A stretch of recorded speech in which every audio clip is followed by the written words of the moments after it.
did you feel like I can't lose to this white boy? No, I didn't. I got all of Birmingham behind me, motherfucker. No, I'm gonna tell you why I didn't feel like that, because Clay can sing, bruh. I know that. Like on like just the level of respect I have for him as a singer. Sure. That's how I felt. But he's still white.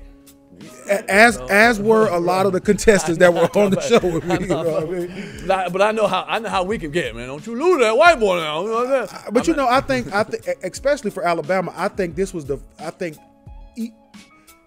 black people in North Carolina were voting for him, as were white people in Alabama voting for me. Like, this was more of a state thing, right? Than like people, because we were like really at this point representing our home states. You know what I mean? So like when we went on tour, you would be surprised the amount of people in North Carolina that would be like, yeah, I liked you, Ruben, but Clay my homeboy. Right, sure. And the same for him in Alabama, because we've been on the road together several times, and then people tell him like, man, I liked you, Clay, but I was gonna always vote for Ruben. Right. Yeah. Now, going through the process of that, we're getting closer and closer. Right. Was Simon Cowell what we think he is, or What do you mean, like just an ass? You know what I'm saying? Simon is brutally honest. Okay. So when you watch the show back, a lot of the things that he was saying, it might hurt your feelings in the moment because you in a room full of people.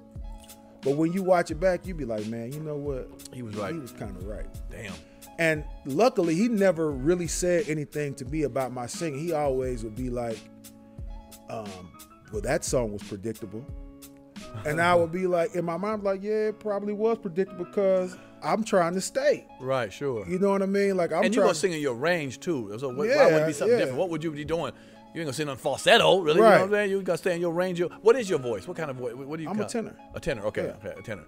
So he wasn't as bad as we like off the scene. I think people are just so used to everybody that we were conditioned to the niceness, and he's the show's villain. Like you can't have a good show without having a villain. Mm-hmm. You know what I mean? Like real talk. Like right. Sure. Like people watch the show because they wanted to hear what Simon had to say. And also, but they have a connection of him saying what people think, too. Right. You know what I'm saying? Because we're so conditioned, especially in the Southern people, they're so nice, and they're like, you can sound horrible. It's okay, baby. Right. But in real life, it's like, if you're trying to take it to another level, that's not good. He's the closest thing to what I experienced in the music industry after the show. I'm about to tell you that, yeah. Period. Yeah, exactly. All that niceness is when that money comes together. When they start spending millions on you, they don't care how you feel. There it is, brother. So, what did you get from Randy? How did you feel about the connection with you and Randy? Randy was always just like my big brother. Okay. And because Randy is a musician, his critiques were always musical. And you knew, like, if he told you something, it was coming from a place that was trying to help you become a better musician. Nice. You know what I mean? Nice. And Paula seemed like she was more just Paula was there, mother. like, to what I learned from her is that she was there to help us understand the platform. Because what you have to understand is that Paula Abdul is a star. Like, and was probably one of the hugest pop stars ever. Sure. So if anybody on that stage understood what we were all going through, it would be her. Okay. You know what I mean? Okay. So her thing was to just keep us level-headed because she knew what was coming. Right. And she's a performer too. Absolutely. Over them, so she can understand it. Right. Okay, so the night or whatever it is, you went for the finals. You and Clay Aiken. Right. You come in, you get ready for that whole day. This is this is hit or miss right here. I mean, well, to the next. At that point you knew you had been seen by enough people. Right. Record companies were probably going to approach you. To be fair, we'd already signed our deals now. Yeah. So you had signed everything you needed now? It was just it just depended on what the deal would look like, depending on which one of us won.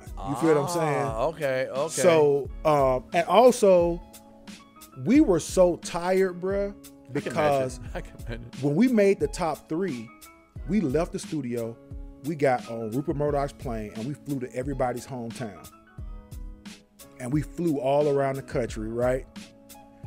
Learning songs on the plane. Like, these people are sitting, like, put us on the plane with the song choices for the next week. because we have to go home and shoot these home packages.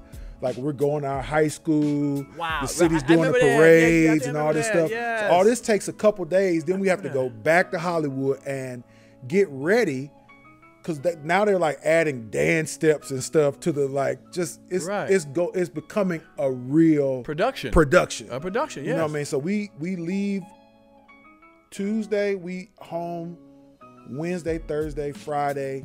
We're back Saturday, Sunday. Shows Monday, Tuesday. Wow. For the top 3. And you know, it's funny you say that. It's funny you say that, and I'm glad you brought that up, because a lot of people just see you at your home, you know, on TV. Oh, he's at his home now. Now you singing. Right. There's a time to get there. Yeah. And people just forget you're a human being, the tiredness you can be and stuff. And even when it comes time to sing, it's like to have my voice ready and stuff like that. And people take for granted, like, they don't realize, even when we do a comedy show, I may do 3 different cities. I got to fly. I got to leave my house and go down to the airport and get off and get on planes and do all that kind of. I'm not complaining, but it's work before the little 45 minutes, an hour you see me. That's bullshit. Right. I can do that sleeping.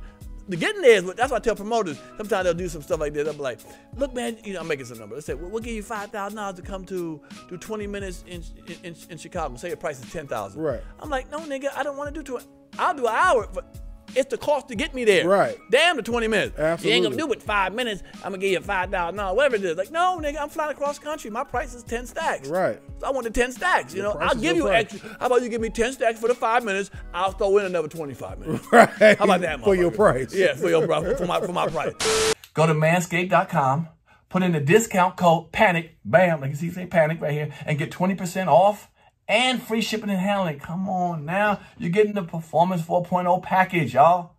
I ain't lying to you, man. Get this right here. This is going to save you, man. We got to clean America up. And let's start off with your region down there, okay? Your ball sack area. Let's start cleaning up with that.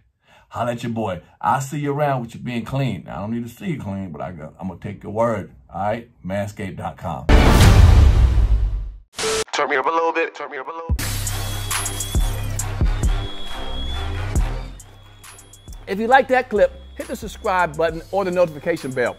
In fact, why don't you hit both of them?